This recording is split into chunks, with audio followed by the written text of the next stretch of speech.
Welcome to Make Pods Great Again. I'm your host, John, back with my bestie, Nikki. Nikki, how are you? Oh, I'm so good. It is so good to hear you say that. It's been forever. I know, and soon to be one of the last times I get to say that. I know, which is also equally cool. I know. We'll So get to all that. How are you doing? I'm good. I'm good. I feel if this feels right. Was It it? feels nice to be back. Yeah. Before we got on the air, Nikki had the baby and had a camera at the weird angle. She's like, "You like the angle?" And I'm like, "What are you talking about?" She's like, "Yeah, there's a baby on my boob." Literally. This is all I am right now is a dairy cow. And we're starting like literally 5 minutes to the recording. And it's one of the first times that I was home alone because Matt like went and took the dogs out real quick. And the baby just started wailing. And he only cries when he's hungry. So I was like, God damn it. Well, I might as well just, put the kid on my nipple and tilt the camera up. And there's no realer real than this podcast. So here we are. All right. So I'm calling it right now, Nikki. I've recorded 10, maybe 12 episodes without you. We're a minute and a half in, and I got the first curse word in 12 episodes. So thank But you for breaking us back in. Thank I you. Right. specifically didn't say the F word though. And I had to stop, I had to consciously think about it. You said GD. That GD is considered a swear? Oh my Lord. Is it? Yes. Oh my Yes. God. In the Well, entirety of the South and my mom, they just all cringe when they hear it. That's the biggest word of all. no, I Yes. specifically didn't say the F word just now and switched it to GD because I was like, well, Oh, John's not going to want to bleep this. I love the fact you think you cleaned it up. That's the best part. I'm being so real. I You're like, mean, I cleaned it up by only taking the Lord's name in vain. I totally cleaned oh, it up for you. right. Yeah, my people don't really go there with that, but yeah, it's true. That's a thing. I'll thankfully it's the Totally beginning of a the thing. episode. I'll bleep it out and everyone will now know what you said, but they didn't have to hear it. So it'll be fine. I'm glad we explained it. It'll be totally fine. How's the baby doing? So the baby's great. He's awesome, and I will have to say like a big everyone who's been a parent who has given me like every cliche or was like you're gonna love it, you're gonna wish you did it sooner, like say goodbye to sleep, like whatever, every single cliche, all y'all were right about every single thing and everything that I fought where I was like, no, I'm not going to be like that. No, I would never. When people are like, you're not going to want to go back to work, you're not going to want to whatever, travel away from the baby. And I was like, what are you talking about? Like, this is still me. Yeah, all y'all were right. Every single one of you can have an I told you so moment because I've fallen into every like pitfall and stereotype of parenting in this first 2 weeks. It's Oh, well, true. then here's a question. I will see if you fell in this pitfall because right before we hit record, Matt came in and got the baby and was like holding him. And I'm sitting there going, wow, I think Matt's sexier holding a baby. What do you think? Mhm. Is he? 100% times 1000. I didn't think it was possible. And he weirdly told me that like it's sexier for him that I'm like a big fat milk cow now just because it's gross, right? Like, the first couple of weeks I'm like sleeping in adult diapers, my tots are out 24/7, like I'm still trying, I haven't shaved my legs in 3 weeks, like I'm still trying to figure out how to just even be a mom, which is a weird thing to even say out loud. And it's nice when your partner is like, no, like you might feel gross or you haven't showered in 3 or 4 days. But to me, you're sexier than ever because you're, making an effort and your body is keeping our kid alive and just like cool things are happening. So it's a shift in perspective. But it's been really wonderful for Maybe you've sure. just found his kink. Maybe that's what it is. We talked about that when I was pregnant, right? Like there's like whole sections There of is. fetish websites that are Mhm. dedicated to like lactating moms. And Yeah. I don't think we're there yet, but he does keep joking because I'm like, at some point, I think every guy like tries breast milk, right? Like somehow you have to like taste it, right? Is that weird? Is that gross? Am I going into kink land now? Maybe it's a little weird. I'm not going to Okay. go there, but I mean, I don't think it's weird because I also was like, what does this taste like? I make it, whatever. Anyway, you might need to cut all this out if it's too weird. hey, look, But I like seeing young dads with young babies. I think there's nothing manlier and cooler and just like so it was yeah, cool, it's like rad. seeing him hold his baby and and you're like, "Do you need help?" He's like, "I got it." Like Yeah, it just we're like threw figuring me it out. back to when my girls were little. I'm a little Oh, jealous, if I'm being honest. we're figuring it out. And I love I love like the floppy newborn where they just like they want to just sleep on you and like skin to skin is a thing. Like this is a really crazy period of time. It's a huge adjustment, but I definitely will miss this like teeny tiny, and he's little. He was born small. Oh, how big was he? Where So was he? he was 5'8" when he was born. That is Yeah, little. yeah, small. They induced me at 39 weeks because they knew he was little and they didn't know if that was a problem. Turned out to not be a problem at all. He was just a small baby. And had they left him in my belly, he probably would have been 6 or 6.5 pounds by the time he came out. But um, yeah, he was 5'8" and then 5'4" when we left the hospital because they lose a little, and rocketed back up to way above his birth weight in like 4 days. Good. Yeah. Good. And now he's like 6.5 pounds, if not a little heavier at this point. But when we first got home from the hospital, because he was so little, we went and bought preemie clothes. And they like, I knew they were only gonna fit for like a week, but Right. they fit better for the first week Yeah. we were home. I couldn't believe it. Oh, look, you're gonna do a lot of that stuff. Well, especially with your first kid. You buy all kind of stuff you don't really need, but you're like, I gotta have this. I must have this one thing. And you'll find eventually you'll look back, you'll still have stuff in packages that you never opened for a while, but it's still worth it. You won't have any regrets. Yeah, no, I feel that. I definitely do. And he's great. Like he only cries when he's hungry. He's sleeping for 2 or 3 hour chunks at night. Yeah, it's awesome. I had a little bit of a rough go at it when we first got home. I will say Yeah. that out loud. How so? Yeah, well, and I think you're one of the first people and one of the few people to continuously check in on me, but you were one of the first people to be like, hey, shit might get real and real emotional and real difficult mentally. And not a lot of other people flagged that for me. You were really one of the few, and not a mom, which is so interesting to me. Hey, I'm a smart guy. What can I tell you? No. I've been through But this 2 times. I've seen it happen. yeah, and so has everyone. But what was really interesting to me was when we first got home from the hospital, like I was really struggling with the postpartum hormonal roller coaster, and I just had really bad postpartum anxiety, generalized. I wasn't like, oh my God, is he breathing? Or oh my God, is he choking or whatever? Just I would just find myself spiraling into panic attacks. And it apparently is so incredibly common. And yet not a one person flagged this for me before we got into it. And so it really sideswiped me. Like it hit me like a Mack truck. It truly did. And it took, for me, I'm lucky it's taken like 2 or 3 weeks, and I'm doing everything I can. I got a really great postpartum therapist to like talk it out with. I started acupuncture, which, say what you will, I think it's helping. And I'm really feeling like myself again and starting to feel better. But man, when you don't know that that's the kind of thing that you have a hormonal crash that you cannot control, you can't think your way out of it. You can't like, just logic your way into feeling like yourself again. You just have to deal with what your body's going through. I didn't know that was a thing. And yet almost every single mom I've spoken to has been like, yeah, that happened to me. It cleared up after a few weeks, but yeah. And like the number of people I know who like have gone on antidepressants or have like sought out some sort of medical care for it is incredible for not having talked about it. I'm like, oh, so everyone did the shit. No one ever really talked about it. They call it the baby blues, quote unquote, for 2 weeks. Cute. It's not cute when I can't sleep until 4:45 in the morning because of just like anxious to myself awake all night. Like, not cute. Call it something else.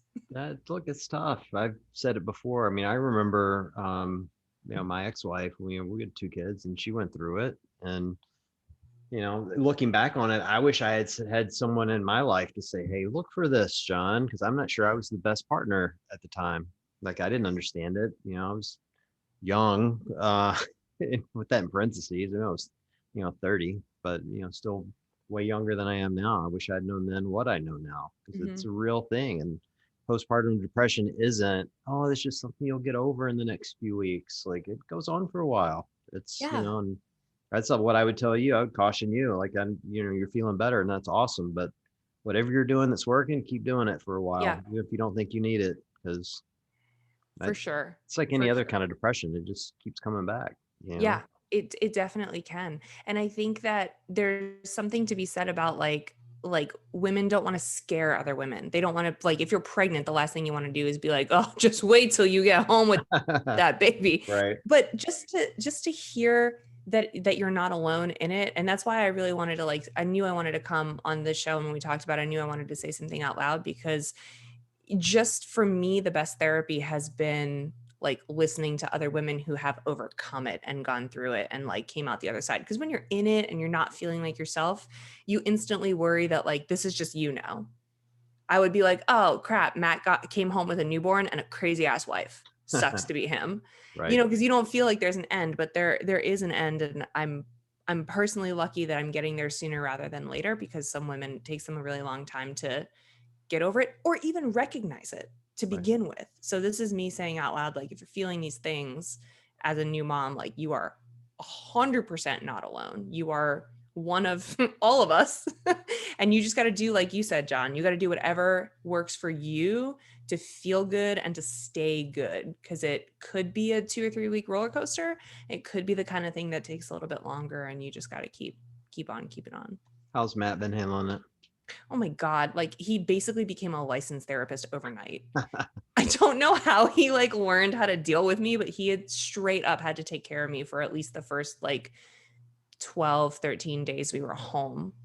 So like I would feed the baby every 2 hours. And lucky for me, like I didn't have any element of real depression. It was just the anxiety that was crushing me. But like the baby brings me joy. So like I'd feed the baby and I'd give him the baby, and then the baby would cry and he'd give it back to me, and then I would cry and then the Right. baby would cry and then I would cry. And it was a lot for him. But man, he's a champ, really. Yeah. Well, it's tough on both partners. Yeah. I think, Yeah. there's a dual issue here, I think, for couples. I'm no couples therapist and certainly not an expert on women. I'll throw that out there. But, I would say that, while women are dealing with postpartum depression, you've got a whole, generations of men that have never been taught or understand how to deal with it. And I'd be lying if I said I knew how to deal with it, other than I just know it's out there. Um, and the communication is obviously the key. It sounds like you guys are great at that. Yeah. Yeah. I was really lucky that I had that. And I have great support like from friends and family too. So I'm in a very good spot. I for sure feel for women who are not, and couples in general, couples who are not and who don't have support, because you're right, it is a lot on both people. And I think part of the problem is that people hear the term postpartum depression and they think it's this one thing. Even I did when I was pregnant. People would be like, watch out for PPD. And I'd be like, you got it. I'll keep an eye out. And if I get it, I'll get the treatment and I'll be all set. And it's like this, it's not like this one thing. Like, it's not like you got the clap, now fix it. It's like, it's like this huge spectrum of like, today I'm good, tomorrow I'm not. This morning I'm good, but tonight I might not be. And good might mean a million things to a million people. So it's way more complicated than people make it seem. But again, I am sensitive to understanding that like maybe people don't say it out loud or talk about it as much because they don't want to freak you out either. That's the other thing. Because as a pregnant woman, the last thing you want is like horror stories of Right. terrible births and PPD and like all this other. So there's a balance. It's interesting you bring that up, Nikki. I think people are scared to talk about things that are what you could describe as a mental illness or mental Totally. disease or whatever. I was talking today to the new head of the CrossFit Foundation, who handles all the charities, and he said to me in our Zoom call that he's like, "Hey, do you know of any CrossFit centric charities that focus around like mental illness and those sorts of things?" And I had a couple of ideas, and he's like, "Why do you think there aren't many?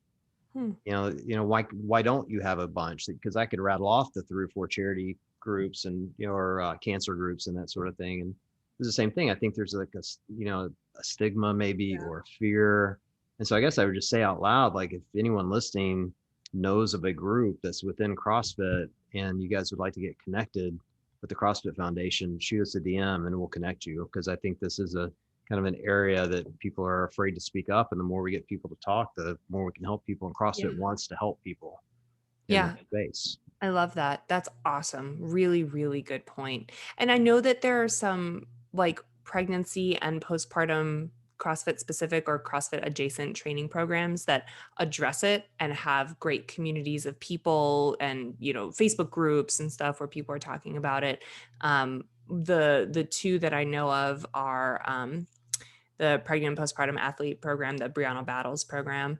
And there's a really cool postpartum specific program called Hatch Athletic. And I've been talking to the woman who started it and runs it. And she was one of the first people to reach out and be like, hey, how are you feeling? Because, she's been through it and she knew what to ask. And I was like, I've been honest with everyone who's asked, honestly, when people are like, hey, how are you doing? I was like, I was dealing with some really crushing postpartum anxiety, but I'm feeling better now. And I think it's important, like you said, to just say it out loud. Yeah. Because it's not, I wasn't going to be like, oh, we're perfect. It's just not real life. Like it's not. And I think the realer we can be with one another, the more supportive we can be for one another too. Well, so now that Annie's gone from postpartum depression to being on the podium again, what do you have to do in your first year back? Man, I guess I got to qualify for the games. The bar is high. Can you imagine? I was thinking about you with all this though. Like, do you feel pressure there to because I feel like there's undue pressure on people sometimes to bounce back quickly.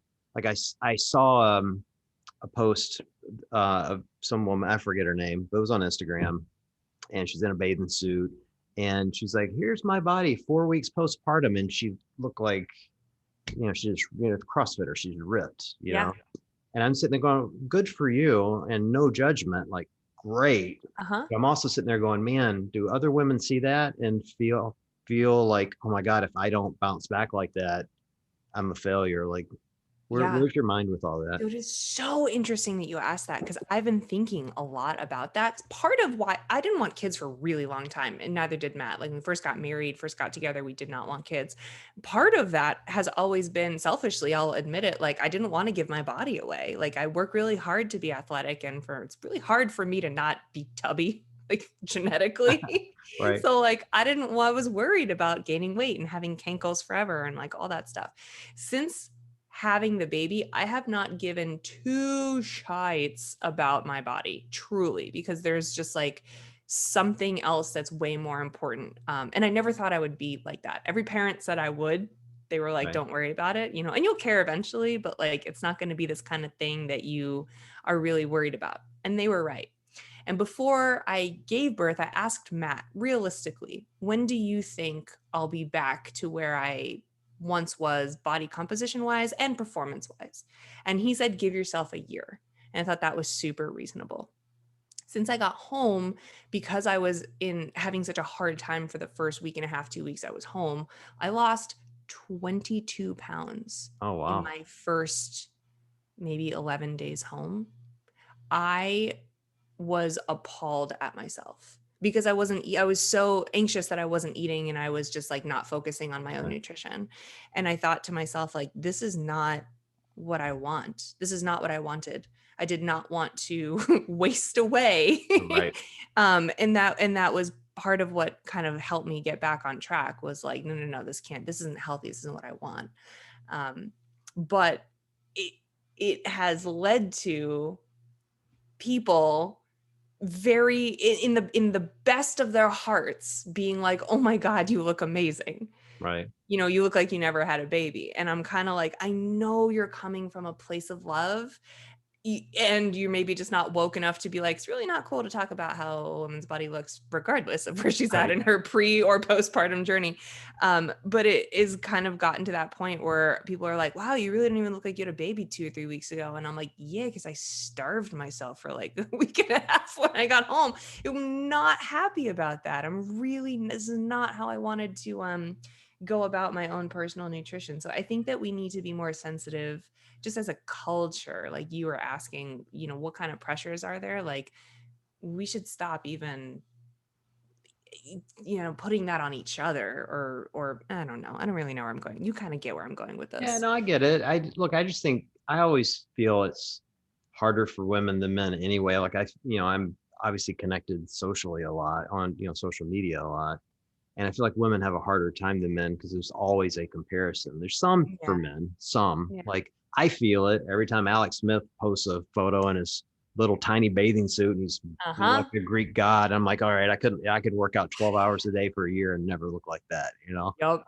But it's not as common, you know, for men True. where it Yeah. is for women. And so I always feel bad. Like I feel like there's a big comparison game. And then as you see people, you know, moms coming through, and there have been some amazing stories in the last year within CrossFit. I mean, we've interviewed, you know, Cara Saunders and Annie and you know, Camille. Camille and Yeah. you know, several others. And you know, so I just worry about that. And just to say, don't compare yourself to them, you know. Yeah. I don't think you can. I think everyone's journey is so different. I think the milestones are the same, and that's what makes us feel sane. Because Right. you're like, oh, I'm going through this. You're going through it too. Like, thank you for sharing your story because it makes me feel more normal. But the timelines and the everything else are just so different person to person. So I think you're right. I think I personally don't feel the pressure. Um, but I also am in this unique scenario where like I don't have much more quote unquote baby weight to lose at this point. Like I'm basically there. So I'm just looking forward to my 6 week clearance or whatever. Like Right. whenever I can start being active again for real and not just doing like PT work and breath work, I am excited because I'm much more interested in my performance. I'm much more interested to try last year's open wads for real. You're gonna hate the first workout back. You're gonna hate it so much. I know. It's gonna be so Ooh. bad. Just scale like nobody's Oh, business. for Don't. sure. For sure. Yeah. I don't even know like what I can and can't do. I might like follow a postpartum program for a while because I don't know if I can just jump right back into class. When are you allowed to have alcohol again? So I technically could right now, but the baby eats, holy cow, probably because he was small and he has to like catch up. That kid sometimes eats every 40 Right. minutes. So like I could have some booze if I wanted to, and it would be totally fine. But because he's not even really on a schedule where he eats every like 3 hours and I can metabolize some of it, I'm just kind of not right now. You're like, Hunter, let me introduce you to the glories of White Claw. I'm so ready. If it mixes with formula, you could try that. Maybe. I could. That's the other thing. And we don't even have enough time on this podcast to get into it, but like the information that is out there about like how you should feed your baby, quote unquote, is just Oh, I don't even know. Like the lactation consultant was like, don't pump for 3 weeks. And the pediatrician's like, you should pump every day. And then one person's like, give him a bottle so your husband can help. And then the other person's like, don't give him a bottle for 4 weeks or it won't go back to your nipple. And I'm like, what is it? Why don't we know? It's 2021. Why isn't there one piece of advice? everyone's an expert in everything these days, Oh, Nikki. Lord. That's my philosophy. So let me ask the most important question of all that you haven't yet to tell me. What? Is he a ginger? Oh, no, he's not. Not yet. Not yet. Do Don't you you? think it'll change? Yes, I think it'll change. It'll Really? absolutely change. I think he's a ginger in hiding. He doesn't have a single recessive trait. He only looks like my dad. Yeah. The Gerber genes run so strong. He just looks like a little old man, a little old Jewish man. You'll give him a Straight up. briefcase. Uh-huh. Oh, He pretty looks like great. a little Russian Jew. He just looks like my dad. And we knew it going in. Like when I was pregnant, we were like, this kid's only going to look like Felix because I don't. of the dominant genes. I wouldn't give up on it yet, Nikki. Don't give up on it yet. That's what everyone says because like their baby hair falls out, right? And then like they get their actual hair. Yeah, both of my girls were bright blonde hair at birth. Like blonde, like Mira. Actually, Mira's hair was red. I have a photo. I'll send it to you. She was a straight on ginger for a while. And then it went brown, like straight up went brown. Really? Yeah. And I've my nieces and nephews, you know, all their hairs have changed colors. They're all gingers now, with the exception of one. But so it can still turn red. Don't worry. All I hope is not allowed gone. I allowed myself to be bummed about it for like 20 seconds. And then I was like, that's fine. He's perfect. Mhm. Yeah, he's still perfect.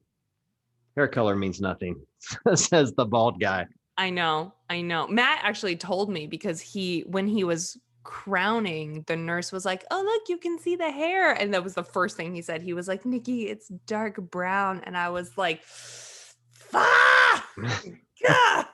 And then it was over. And then I was like, I actually don't care. It's fine. Yeah. Well, like I said, it's going to change at some point. I mean, it may turn blonde. Who knows? Who knows? Yeah. Yeah, it's true. It's true. I just have a feeling he'll have light eyes because both Matt and I do, but I have a feeling his complexion will stay on the darker side. Well, I'm super excited for you guys. It was Thanks. super fun to not only get to see him tonight, but to see Matt carrying him was very cool for me. It brought back a lot of memories for myself. So No, I I appreciate love it. I'm still at that stage where I'm like, how the heck do people do this again? that. I think I read this somewhere, but I'm positive that this is true, that the female mind forgets the pain of childbirth. Yeah, mine will never forget because I had like a straight up traumatic birth.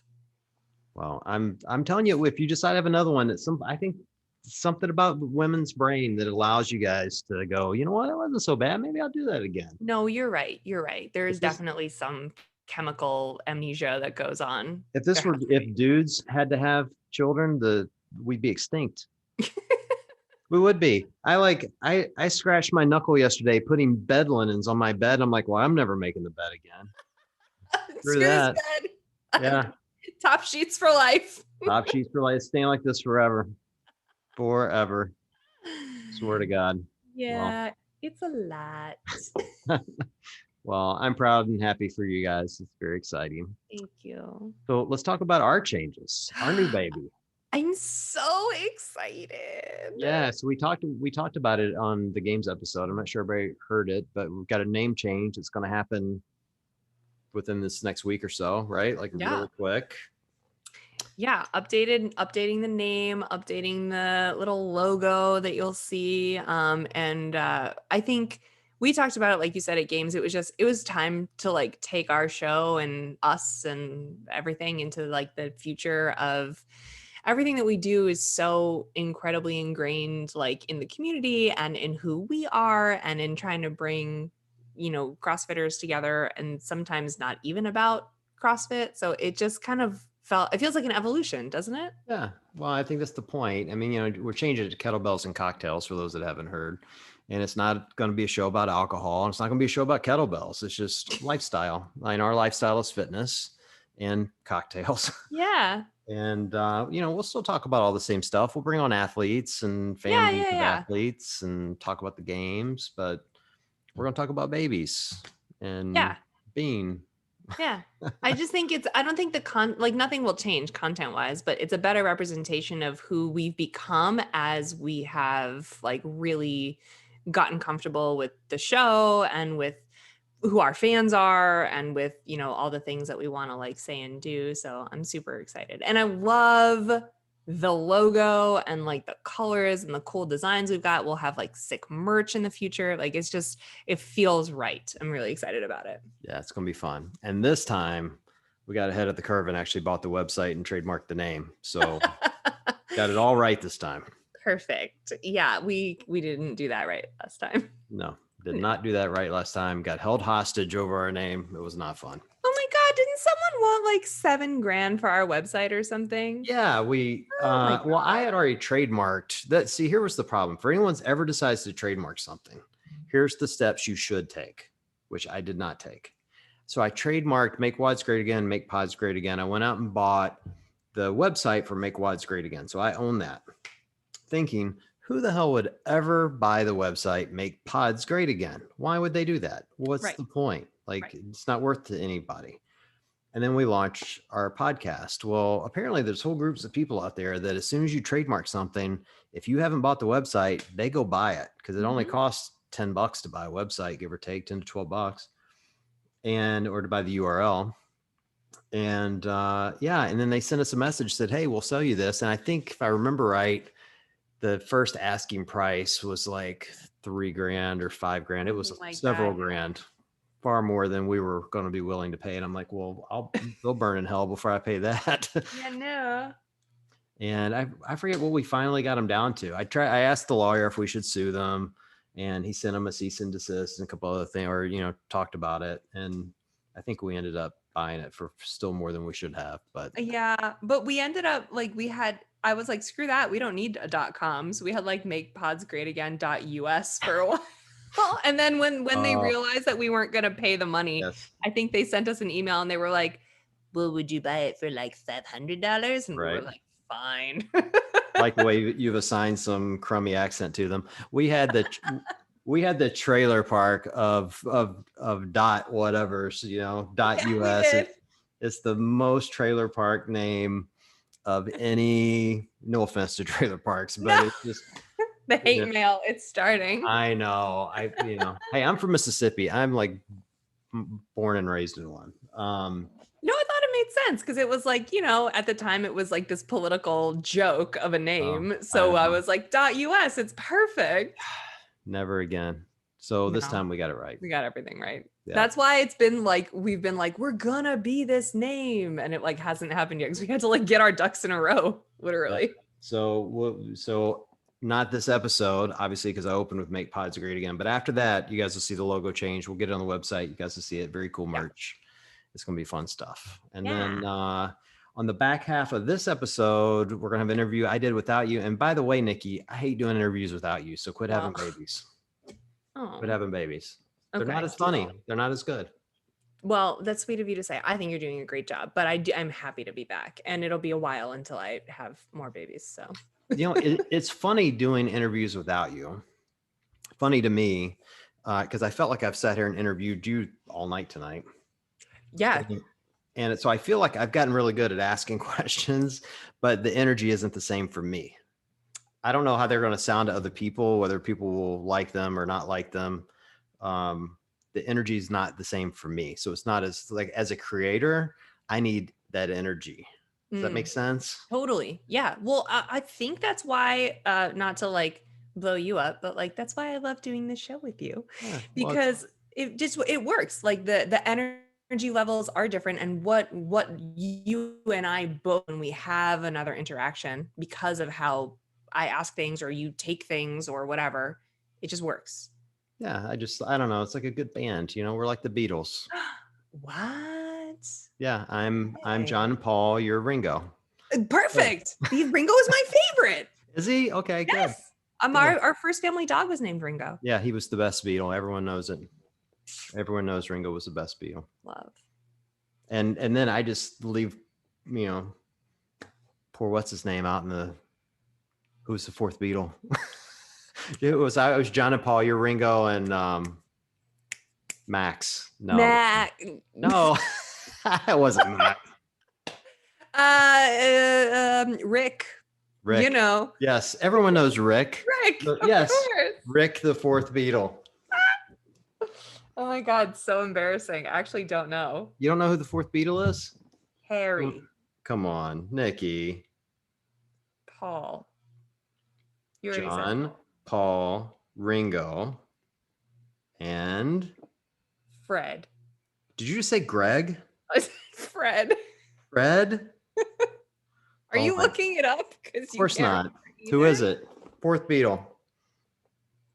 Paulie. Paulie? You're killing me. George Harrison. George, duh. George. Now Rick. I'm stupid. Yeah. Fourth Beatle was Rick. Rick. We should end this before people stop listening to me. What's even funnier about that is George is probably my favorite of the four Beatles, to be honest, but not that the others weren't spectacular, but just have a special affinity to the guitar player, whatever that's. Yeah. I mean, I love Rick too.